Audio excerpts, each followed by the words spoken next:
Nous sommes de retour pour la suite de cette matinale, le panier de Morning Show, qui s'est dit la star de matinale. Nous avons un invité sur ce plateau.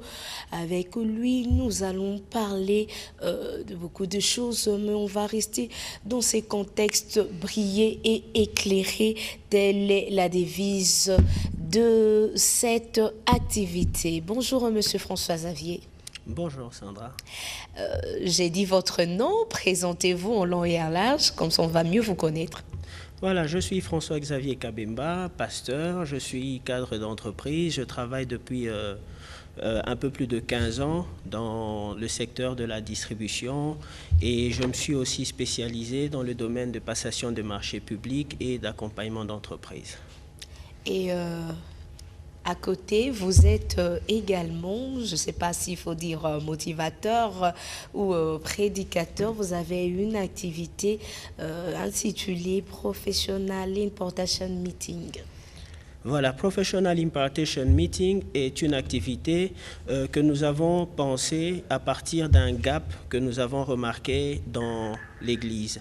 Le gap, c'est lequel? C'est que beaucoup d'enfants de Dieu reçoivent des enseignements, mais ils ne reçoivent pas suffisamment d'enseignements sur comment ils doivent travailler. En fait, notre objectif principal, c'est arriver à développer certaines capacités dans les chefs de chrétiens qui sont dans les entreprises. Nous ne voulons pas seulement qu'ils soient performants, mais nous voulons qu'ils se distinguent, qu'ils soient la distinction que tout le monde recherche. Alors, comment comptez-vous y parvenir? Parce que c'est vrai que les chrétiens sont vraiment nombreux et comment vous les ciblez, comment vous les atteignez dans leur milieu respectif? Voilà, c'est que nous faisons. Nous faisons la promotion des activités que nous menons. L'activité que nous allons avoir très bientôt, ça se passe au Fleuve Congo Hotel. C'est pour ce lundi 30 septembre, 17h à 20h.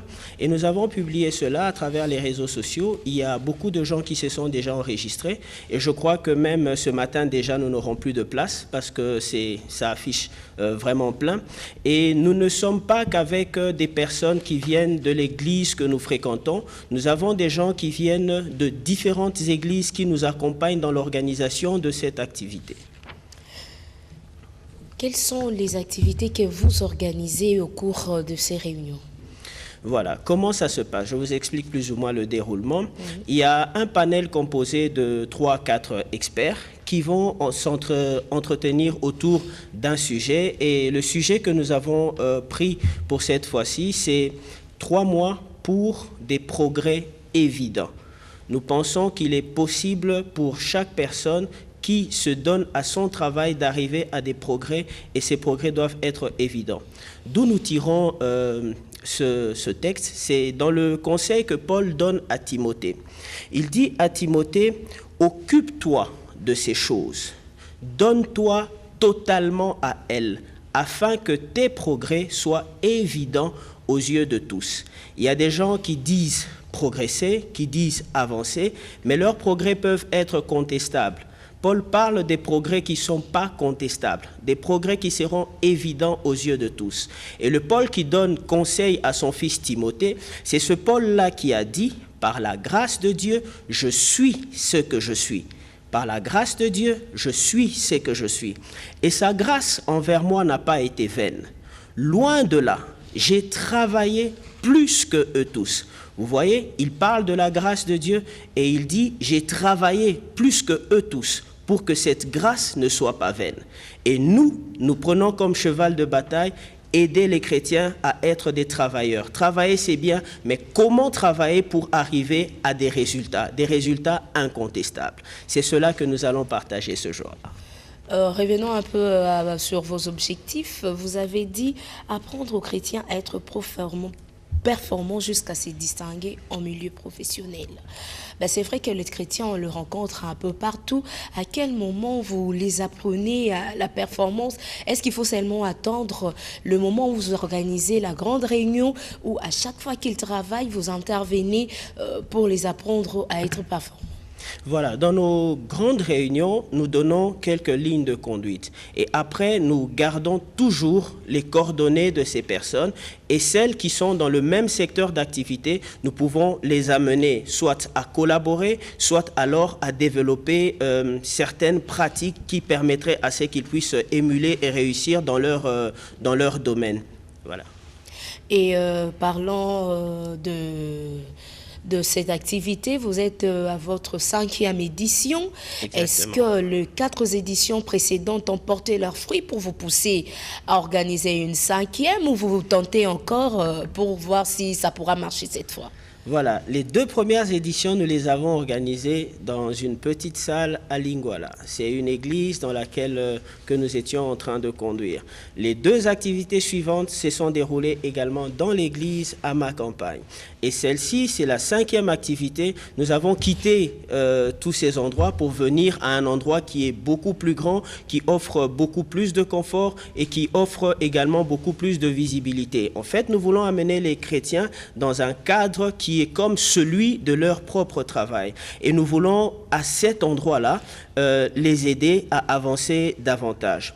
Qu'est-ce que je voudrais dire également par là? C'est que lorsqu'ils se retrouvent dans ce cadre et que nous travaillons avec eux dans ce cadre, nous leur avons demandé d'apporter chacun sa carte de visite. Et j'ai reçu beaucoup de questions, carte de visite, où je vais obtenir une carte de visite. Et déjà, il y a un problème. La carte de visite, chacun devrait en avoir pour parler de lui-même, en bref, de ce qu'il fait. Et lorsqu'on a besoin de quelqu'un qui travaille dans ce secteur d'activité, on peut le contacter. Ce que nous avons demandé, c'est que chacun apporte sa carte de visite, et à partir de sa carte de visite, nous allons maintenir le contact. Vous avez posé la question sur les éditions précédentes, s'il y a des fruits. Nous avons énormément de fruits. Il y a des gens qui ont participé aux éditions précédentes et qui ont totalement transformé leur manière de travailler. Si bien qu'aujourd'hui, il y en a qui peuvent se targuer de ne pas manquer de travail. C'est là que je parle de briller et éclairé.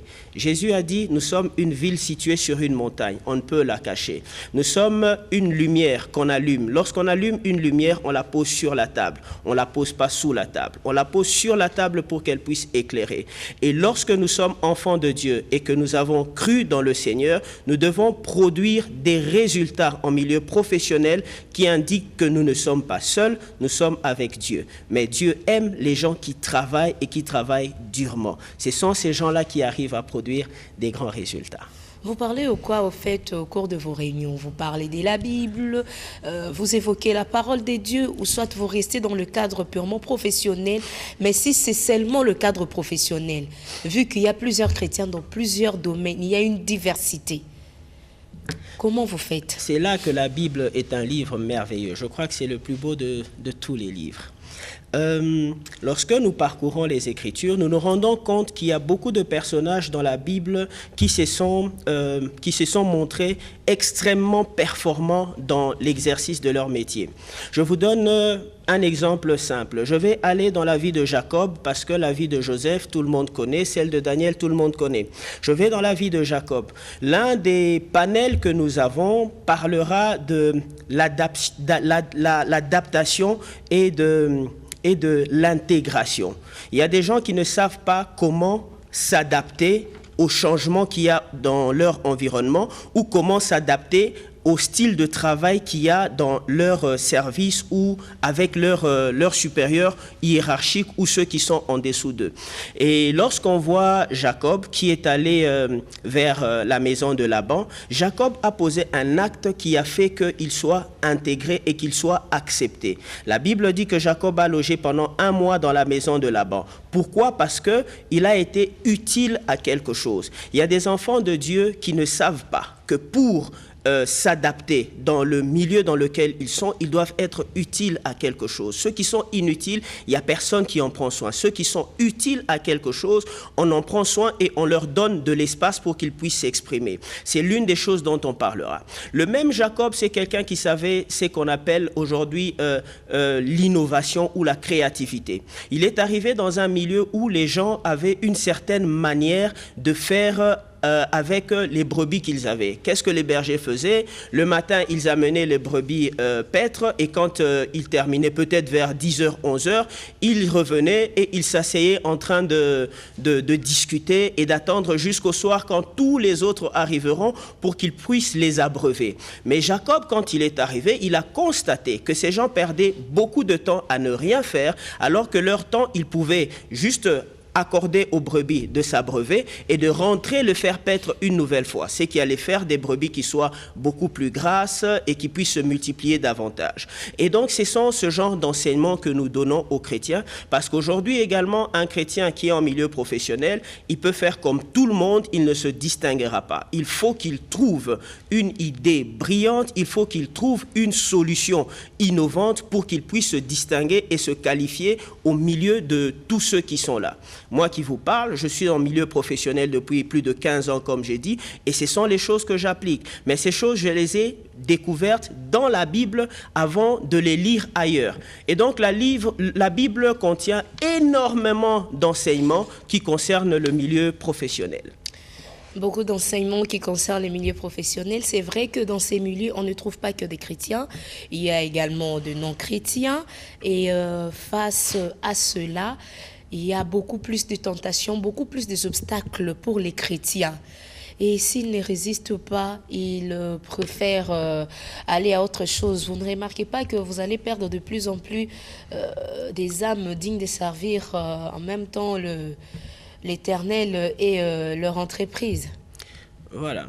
Et là, je reviens encore une fois dans ce livre formidable qu'est la Bible.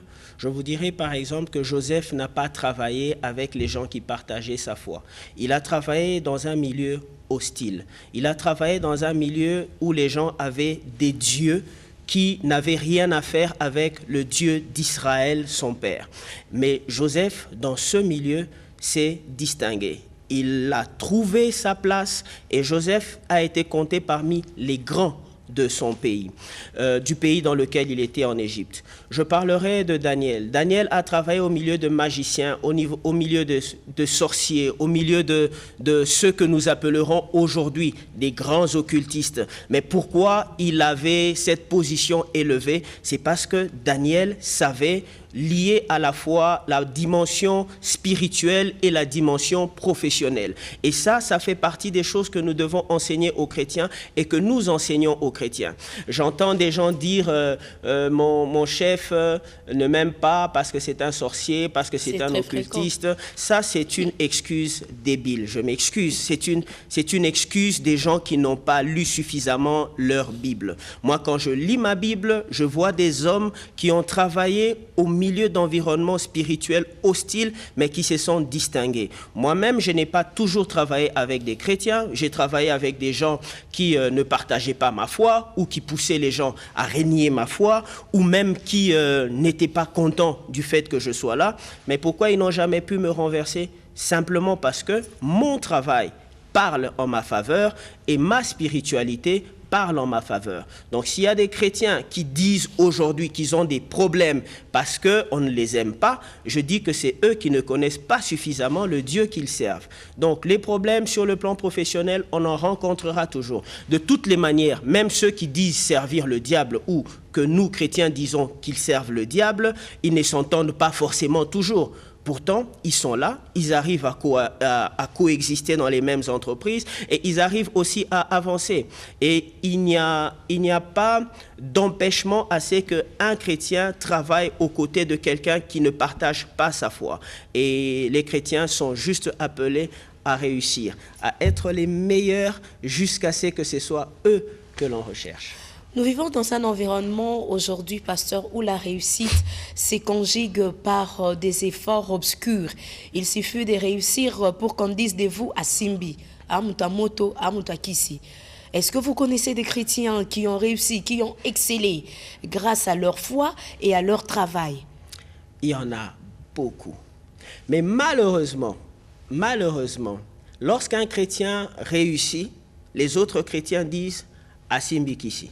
Pourtant, ils ont été avec lui dans la même église Pourtant, ils l'ont connu peut-être dès le bas âge, ils ont connu ses engagements vis-à-vis de la parole de Dieu, ses engagements vis-à-vis de l'Église et le reste. Mais lorsqu'ils se retrouvent à un niveau élevé, les gens disent celui-là, il est suspect.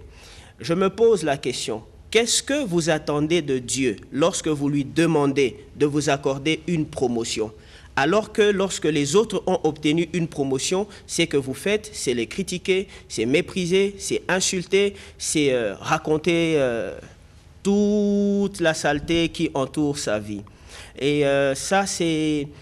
Jésus a dit, un royaume qui est divisé contre lui-même ne peut pas subsister.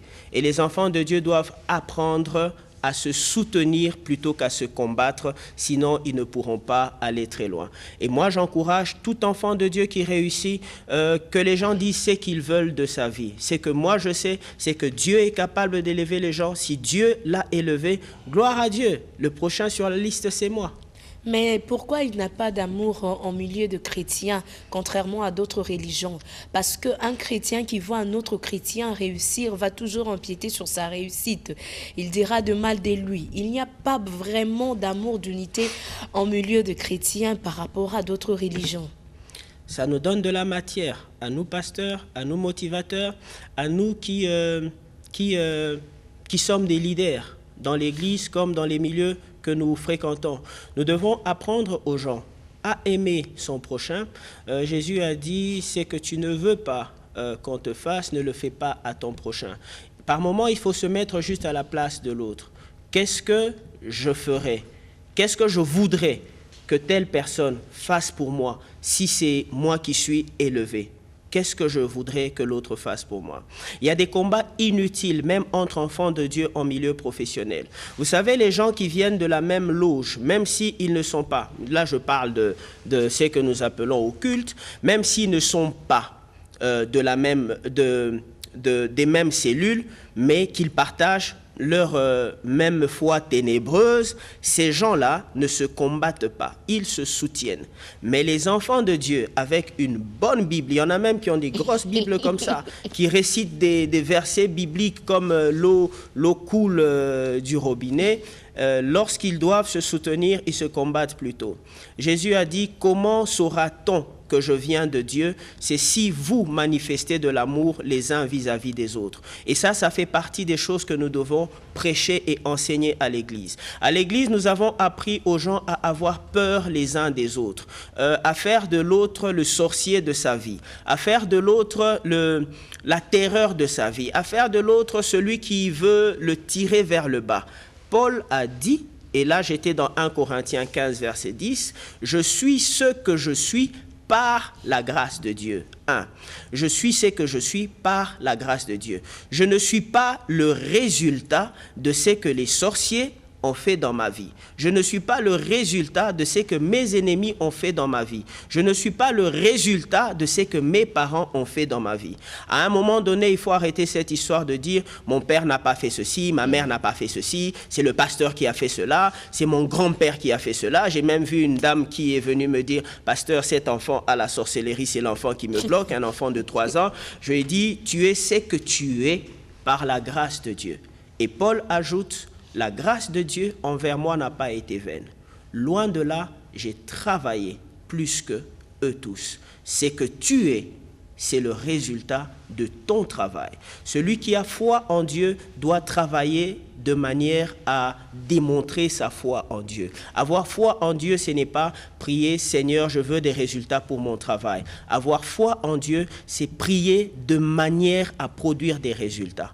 Et Paul dit à Timothée, donne-toi entièrement à ces choses. Donne-toi entièrement. Il y a des chrétiens qui ne se donnent pas du tout à leur travail. Ils sont laxistes, ils sont fatigués depuis le matin déjà. Il a dormi toute la nuit, il est fatigué déjà le matin. Quand il va travailler, c'est avec une nonchalance inimaginable. Et à la fin, il va à l'église, il va prier, Seigneur, je veux réussir dans mon travail. Mon frère, ma soeur, tu ne réussiras pas dans ton travail. Il faut que tu apprennes à travailler de manière à produire des résultats. Et ça fait partie des choses que nous enseignons aux enfants de Dieu. Mais pasteur, on vous entend parler, vous êtes plus dans la Nouvelle Alliance, mais les chrétiens d'aujourd'hui, pour montrer qu'ils sont très chrétiens, très excellés dans la chrétienté, avec cet excès des zèles qui les accompagne, ils restent plus dans l'Ancien Testament où il y a des juges, Habakkuk et tout. Mais pourtant, vous êtes plus dans le Nouveau Testament. Vous ne pourriez pas orienter votre prédication en ce sens-là, pour leur permettre d'aimer. Parce que même cette Bible nous dit, celui qui n'aime pas ne connaît pas que Dieu est amour. Mais les chrétiens ne s'aiment pas et ne s'aimeront pas. Je crois qu'il y a un chrétien qui ne vous a pas aimé. Hein? Donc voilà. Jésus donne le résumé de ce qu'est la loi. Tu ne tueras pas, tu ne prendras pas ce qui est à ton prochain, tu ne voleras pas, ainsi de suite. C'est que Jésus est en train de dire, en fait, c'est que la loi se résume en deux choses. Tu aimeras Dieu et tu aimeras ton prochain. L'Ancien Testament est juste un instructeur, des instructions que Dieu a données aux hommes pour leur apprendre à s'aimer les uns les autres. Mais comme l'homme n'a pas pu le faire par lui-même, Dieu a démontré son amour en donnant son Fils. Et son Fils a démontré son amour en acceptant de se donner lui-même. D'abord, le Père a donné le Fils. Et le Fils s'est donné lui-même. Il a accepté de se donner pour nous montrer l'exemple de ce que doit être notre vie. Nous devons apprendre à nous aimer les uns les autres. Et en milieu professionnel, et en famille, et dans tout ce que nous accomplissons dans la vie. Nous prions le même Dieu, peu importe la religion, parce que ce sont les prophètes qui nous distinguent parfois des religions. Est-ce que vous acceptez que le chrétien ou les musulmans aussi peuvent adhérer, les kimbanguistes, tous ceux qui ont foi en Dieu peuvent venir se réunir avec vous? Dans nos objectifs, nous en mentionnons deux. Le premier, c'est apprendre aux chrétiens à être performants jusqu'à se distinguer en milieu professionnel. Et j'insiste sur le mot « se distinguer ». Et le deuxième objectif, c'est évangéliser. Si ils viennent et qu'ils goûtent à notre Jésus et qu'ils sentent que Jésus est bon, gloire au Seigneur, on aura gagné une âme en plus dans le royaume de Dieu. Le panier revient tout de suite.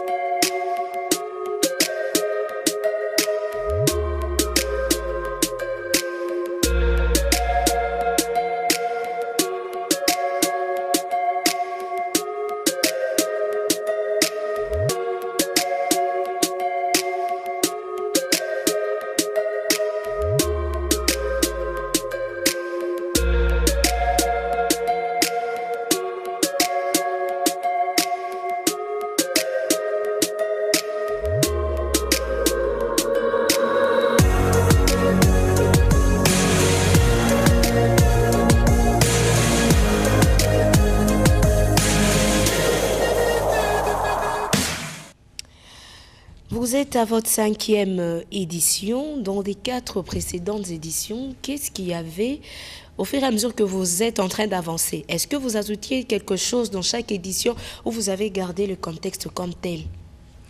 Voilà, nous évoluons parce que nous pensons que de 2016 à 2019, nous avons découvert les faiblesses de ce que nous faisions précédemment et nous avons capitalisé les forces de ce que nous faisions précédemment. Et l'une des grandes différences déjà par rapport à cette activité, c'est que cette fois-ci, elle ne se déroule pas à l'église, mais plutôt dans un lieu assez huppé de la ville. Nous le faisons au Fleuve Congo Hôtel, parce que nous voulons justement amener les chrétiens à sortir de l'église. L'église, ça ne représente que peut-être 5% de notre temps, et le reste de notre temps, nous le passons beaucoup plus dans d'autres activités, et pour ceux qui travaillent, c'est dans le milieu professionnel. Et nous avons voulu sortir cette activité du cadre de l'Église parce qu'elle n'est pas réservée à une Église uniquement, elle est réservée à tous les chrétiens qui peuvent ressentir ce besoin-là. C'est déjà la grande différence que l'on peut noter par rapport aux activités précédentes, mais non seulement ça, c'est également le contenu même du programme qui peut être différent. En prélude, cette fois-ci, nous devrions présenter des œuvres d'art d'un artiste chrétien qui a réussi et qui est de renommée mondiale actuellement. Mais bon, malheureusement, il est en pleine exposition à Oslo, je le salue d'ailleurs en passant, et nous l'aurons plutôt dans l'activité qui aura lieu au mois de janvier. Et il y a beaucoup d'autres activités que nous amenons en ce lieu pour que les enfants de Dieu qui seront là sachent qu'il y a des enfants de Dieu qui ont réussi et qu'ils peuvent également leur emboîter le pas et réussir jusqu'à se distinguer dans ce qu'ils font. Et votre public cible, c'est essentiellement ces personnes purement professionnelles, le bureaucrate, ou tout travailleur peut venir vers vous? Tout travailleur. N'importe qui travaille. Vous savez, il faut jamais rien négliger. La Bible dit « tout travail procure l'abondance ». J'aime faire rire les gens dans l'église en leur disant vous pouvez commencer à vendre des arachides au coin de la rue et terminer en exposant ces boîtes d'arachides dans les alimentations du monde entier. Parce que lorsque vous allez dans n'importe quelle alimentation ici, vous trouverez des emballages bien faits d'arachides qui nous viennent de l'étranger. Ces arachides-là ne sont pas meilleurs que les arachides que l'on produit localement ici. Mais seulement que l'enfant de Dieu qui vend les arachides se considère comme un petit homme. Il ne sait pas voir que ces petites arachides qu'il est en train de vendre peuvent devenir toute une industrie. Vous voyez cela? Et donc, tout enfant de Dieu qui veut se perfectionner dans sa manière de travailler, pour nous, il est recevable. Ça peut être quelqu'un qui travaille dans une maison comme majordome, ça peut être quelqu'un qui est considéré comme femme de ménage, peu importe.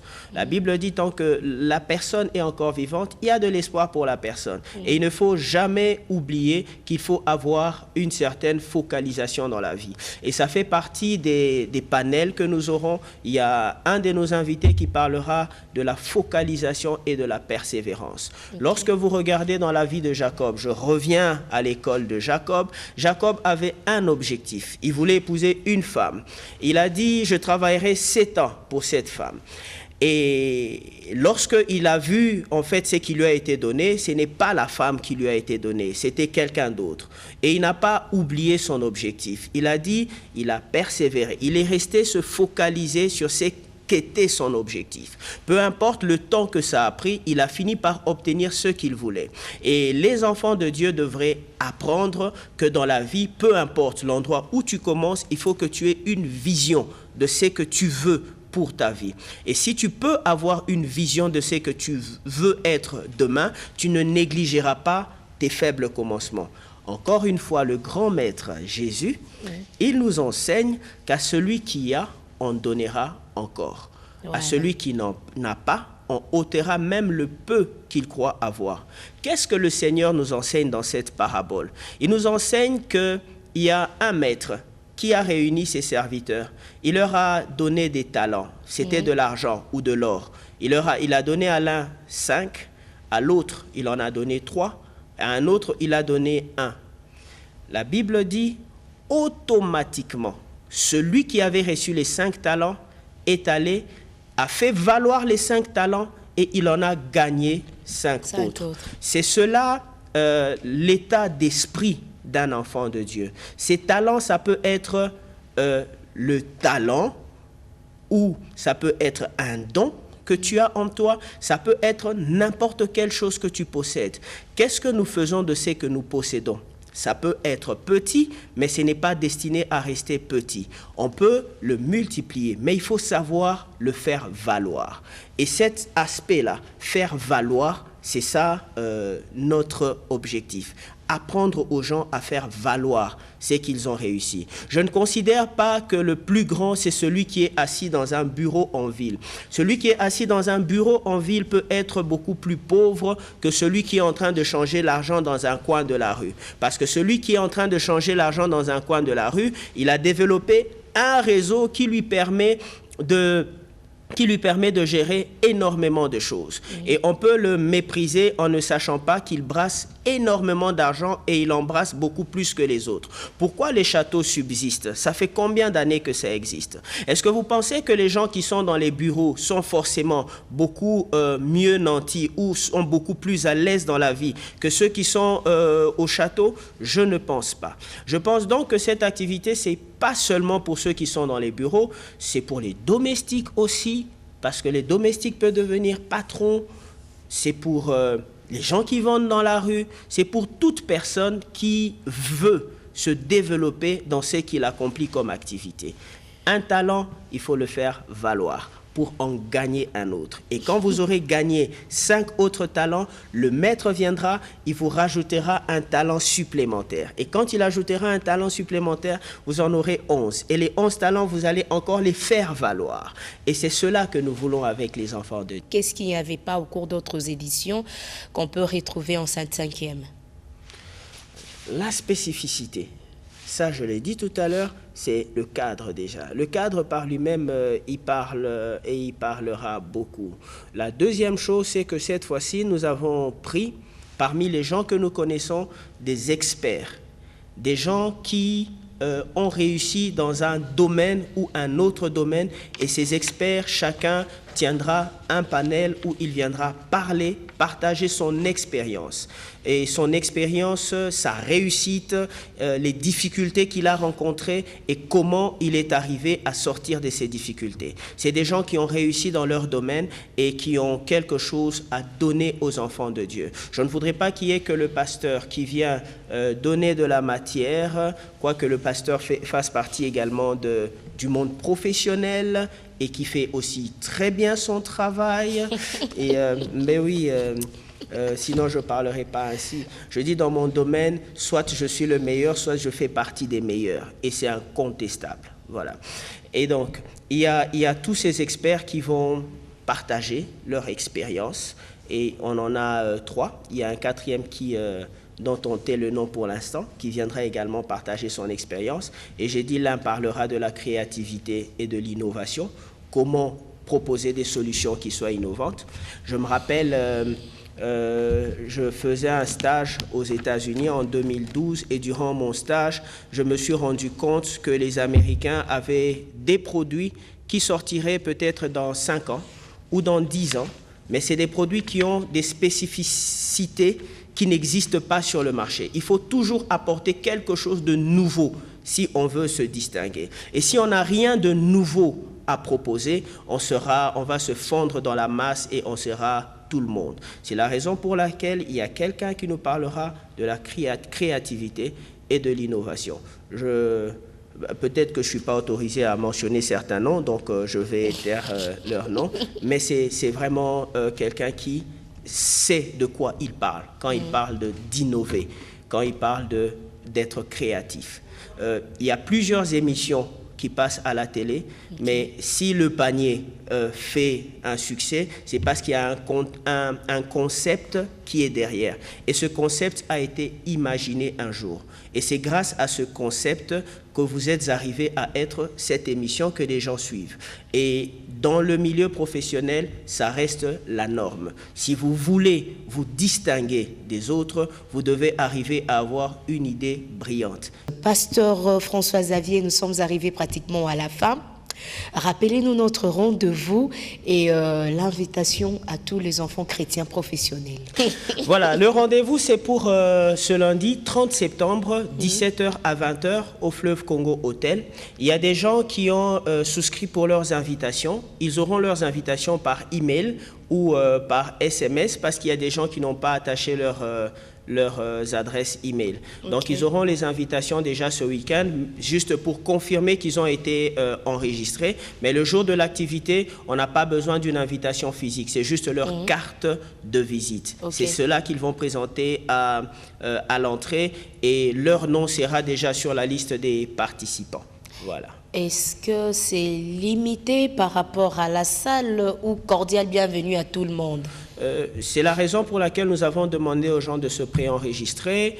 Hier soir, je crois qu'il restait encore une vingtaine de places et probablement que ce matin, il n'y en aura plus. Donc, pour ceux qui ne pourront pas recevoir leurs invitations par email ou par SMS, en janvier, fin janvier, nous aurons une plus grande activité et nous en parlerons certainement au panier et ailleurs. Voilà. Et voilà, c'était un plaisir de vous recevoir sur ce plateau.